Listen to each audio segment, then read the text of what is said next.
Hertford County deputies call it a murder-suicide that left a husband and wife dead and a 5-year-old child in the hospital.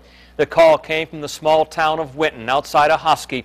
Deputies say James McCutcheon Jr. shot his wife, then turned the gun on himself. 10 on your side's Ann McNamara is live with more.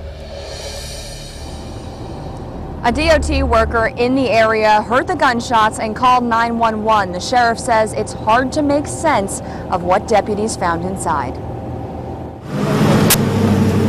I know they just look like a normal family, you know, you never know anything was wrong with them.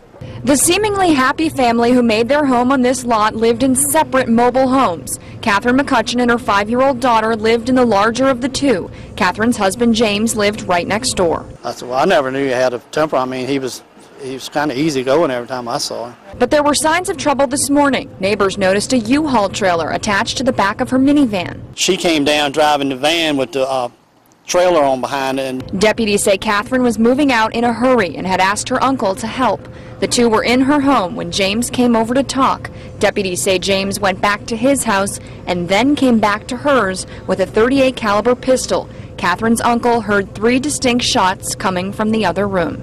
Mr. McCutcheon has shot his wife in the chest, his 5-year-old daughter in the side, and 1 gunshot wound to himself in the head. The sheriff says James McCutcheon had been arrested once before for a child support issue involving another child in another state, but he had no history of abuse in North Carolina.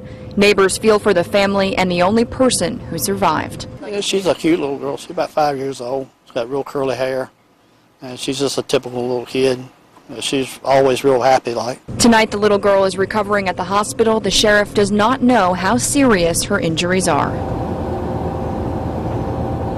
The sheriff says the couple has lived in Winton for several years. He tells us they were renting those mobile homes from a neighbor.